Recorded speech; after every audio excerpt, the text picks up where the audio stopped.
कैसे बच्चे आप सब, उम्मीद करते हैं अच्छे होंगे, स्वस्थ होंगे, मस्त होंगे और अपनी पढ़ाई में व्यस्त होंगे। जैसे कि आप सभी को पता है कि एनडीए 2024 फर्स्ट का नोटिफिकेशन आ गया है। तो जिन बच्चों का 2023 सेकंड का एग्जाम अच्छा नहीं हुआ था, किसी कारणवश किसी ना किसी सब्जेक्ट में अगर वो लैग कर गए हो, तो उनके लिए एक ये नई अपॉर्चुनिटी है कि आप इस फॉर्म को भरें सबसे पहले, क्योंकि जब आप फॉर्म भरेंगे तभी आप पेपर दे पाएंगे। और सबसे बड़ी बात, अब आपके पास ज्यादा टाइम नहीं है, और देखा जाए जो थोड़ा बहुत भी पढ़े हैं उनके लिए बहुत सारा भी टाइम है। कैसे? दिसंबर ऑलमोस्ट बीत चुका है, आपके पास मोटे मोटे कौन से दिन है आपके पास? जनवरी है, फरवरी है, मार्च है, ठीक है। और उधर आधा अप्रैल या 10 अप्रैल तक मान लीजिए, क्योंकि 21 अप्रैल को तो आपका एग्जाम ही है। तो चलिए देखते हैं सबसे पहले कि आप उस फॉर्म को कैसे भरेंगे। तो आपको जाना है गूगल पे, और गूगल पे जाके आपको सर्च करना है unitedlearning.in। यूनाइटेड लर्निंग जो हमारी ऑफिशियल वेबसाइट है, आप उस पे जाके unitedlearning.in पे जैसे ही जाएंगे आपको ये इंटरफेस खुल जाएगा। ये इंटरफेस खुलते ही जो आपको फर्स्ट ये मिल जाएगी, आप उस पर क्लिक करिए। क्लिक करते ही आपको ऐसा इंटरफेस मिल जाएगा, और इसमें आपको काफी सारे कोर्सेज भी मिल जाएंगे, ठीक है। और वो कोर्सेज आप कैसे ले सकते हो? तो वो यहां आप अपना रजिस्ट्रेशन करके ले सकते हो। और अभी फिलहाल के लिए हम लोग, अभी तक जो ऑफलाइन बैचेस में थे अब हम लोग ऑनलाइन में आए हैं, क्योंकि हम लोग ने अभी जस्ट ऑनलाइन स्टार्ट ही किया है। तो इसके लिए अभी हमारे जितने भी कोर्सेज हैं उसमें आप मान के चलिए 80% कोर्सेज हम लोगों के फ्री ऑफ कॉस्ट हैं। केवल 20% ऐसे कोर्स हैं जो हम लोगों के पेड हैं। 80% कोर्स आपको फ्री ऑफ कॉस्ट मिलेंगे। वो आपको यूनाइटेड लर्निंग एग्जाम प्रेप की जो यूट्यूब चैनल है उस पर भी मिल जाएगा। उस पर आप प्लेलिस्ट में जाके देख सकते हैं हमारे कौन कौन से कोर्सेज आ रहे हैं, ठीक है। लगातार आ रहे हैं। और फ्री का मतलब, सस्ता का मतलब ये नहीं होता है कि बेकार है, ठीक है। आप जाके उसको चेकआउट करें कि कैसी वीडियो, किस लेवल के क्वेश्चंस कराए जा रहे हैं, पीवाईक्यू से लेके मॉक से लेके हर चीज कराई जा रही है, ठीक है। तो देखिए, आप इस वेबसाइट पे आने के बाद आप नोटिफिकेशन वाले एरिया में जाएंगे। नोटिफिकेशन पे जाते ही यहां देखेंगे ये नोटिफिकेशन, रिजल्ट और एडमिट कार्ड का हमारा सेक्शन है। आप नोटिफिकेशन में जाते ही एनडीए 21 एग्जाम 2024 पे आप क्लिक करिए। जैसे ही क्लिक करेंगे तो यहां पे आपका ओटीआर, वन टाइम रजिस्ट्रेशन का विंडो खुल जाएगा। ओटीआर क्या है? तो मैं आपको एकदम सिंपल सी बात भाषा में समझाऊं। ओटीआर आपको वन टाइम रजिस्ट्रेशन करना होता है, ताकि इन फ्यूचर आप जब भी फॉर्म को भरें तो आपको एक आईडी और पासवर्ड जनरेट हो जाएगा। आईडी वही आपकी ईमेल आईडी होगी, जनरेट हो जाएगा, जिसको अगर आप इन फ्यूचर डालेंगे तो आपका क्या होगा, आधी से ज्यादा डिटेल्स सारी भरी हुई आ जाएंगी, ठीक है। केवल कुछ डिटेल्स होंगी जो आपको अपडेट करनी होगी।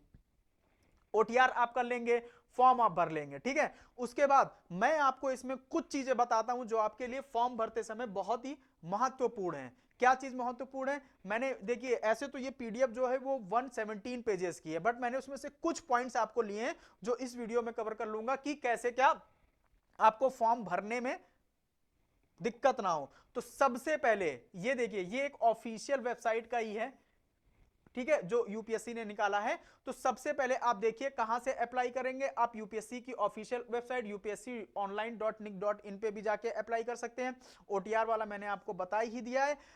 और इसमें एक चीज, इसमें हमारी क्या, एक जो हमारी करेक्शन विंडो खुली रहेगी, वो कब से कब तक खुली रहेगी? 10 जनवरी से लेके 16 जनवरी तक, एक हफ्ते तक ये विंडो खुली रहती है कि अगर बाई चांस मिस्टेक हो गई हो तो आप उसको सुधार कर सकते हैं।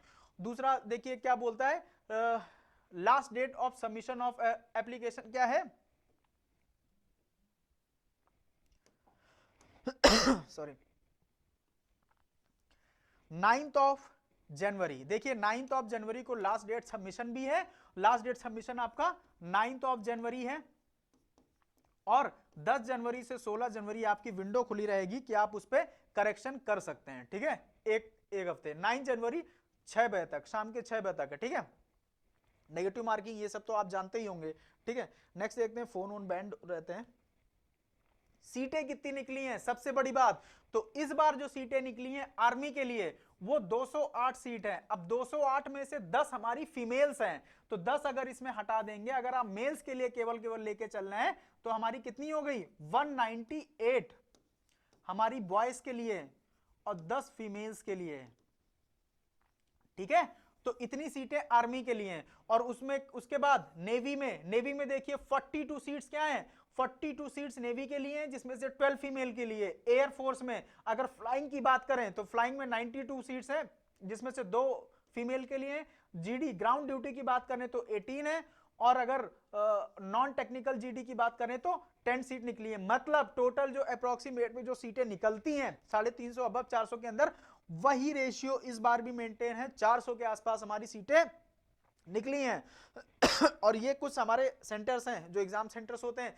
कंडीशन क्या क्या है, तो कंडीशन आप जानते ही हो कि क्या इंडिया का सिटीजन होना चाहिए, और ये सारी कुछ वो कंडीशन है।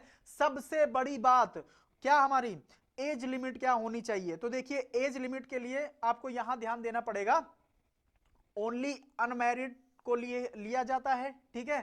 तो ये तो आप लोग बच्चा जानते ही होंगे। और एज लिमिट क्या है, 2 जुलाई 2000, देखिए 2 जुलाई 2005 एंड नॉट लेटर देन 1 जुलाई 108, मतलब 2 जुलाई 2005 से लेके 1 जुलाई 2008, ठीक है, इनके बीच में हमारा क्या, अगर डेट ऑफ बर्थ आपकी है तो you are eligible to fill the form, ठीक है। मतलब आप पेपर देने के लिए भी एलिजिबल हो और फॉर्म भरने के लिए तो एलिजिबल हो ही, ठीक है। नेक्स्ट देखते हैं, नेक्स्ट पेज में क्या है, ठीक है। Candidate also note the date of birth claim. हाँ बच्चा, ये मेन पॉइंट आप ध्यान रखना कि क्या एक बार जो आपकी डीओबी फिल हो गई ना, फिर वो चेंज नहीं होगी। तो इसीलिए बोल रहे सबसे पहले आप अपनी डीओबी और प्रीफरेंस को देख के भरें, ठीक है। डीओबी को दिक्कत ना हो और प्रीफरेंस को भी देख के भरें, क्योंकि बाद में फिर जब कट ऑफ वाला क्लियर करने की बात आती है तो कई बच्चे ऐसे बाहर हो जाते हैं केवल प्रीफरेंस की वजह से। तो इसको भी ध्यान में रखते हुए चलें, ठीक है। ये सारी बातें हो गई। उसके बाद ठीक है, एजुकेशनल क्वालिफिकेशन हो गई। ये आप लोग जानते ही हो कि 12th पास आउट या 12th अपीयरिंग दोनों बच्चे दे सकते हो, ठीक है। बस उसमें क्या क्या रहेगा, एयरफोर्स और नेवी के लिए आपको मैथ होना कंपलसरी है, तो मैथ आपको ध्यान रखना है, उसमें फिजिक्स भी होना कंपलसरी है एयरफोर्स में।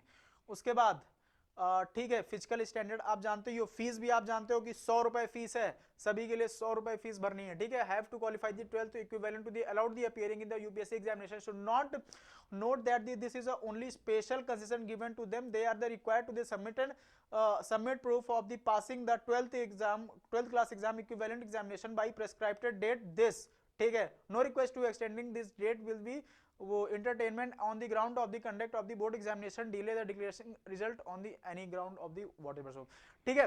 तो वैसे तो अपीयरिंग वाले भर सकते हो, तब तक के लिए रिजल्ट आ सकता है, तो वैसे तो कोई दिक्कत नहीं है। आप अगर एलिजिबल हो, आपकी डीओ भी उसके बीच में आ रही है, तो आप फॉर्म भरो, ठीक है, फॉर्म भरो, उसमें ना डिले करो। और ये रही आपकी पेमेंट मोड की डेट कि आपकी वही 9/1/2024 को शाम 6 बजे तक आपकी वो रहेगी कि आपको इसके बीच में फीस भी सबमिट कर देनी है। और हाउ टू अप्लाई वो मैंने आपको बता ही दिया है। तो उम्मीद करते हैं ये वीडियो आपको इंफॉर्मेटिव लगी होगी, और जो बच्चे एलिजिबल हैं आप फॉर्म भरिए, ठीक है, क्योंकि फॉर्म भरेंगे तभी आपके पास उधर जाके ऑप्शन रह जाएगा कि आपको पेपर देना है कि नहीं देना है। और बच्चा 100 रुपए में कुछ नहीं होता है, आप जाके फॉर्म भरो। और जो बच्चे फॉर्म नहीं भर पा रहे हैं, आप नीचे दिए हुए नंबर पे व्हाट्सएप भी कर सकते हो, हम लोग उनकी हेल्प करेंगे टू फिल दी फॉर्म, ठीक है। तो उम्मीद करते हैं कि आपको ये वीडियो इंफॉर्मेटिव लगी होगी। मिलते हैं नेक्स्ट वीडियो में, तब तक के लिए जय हिंद।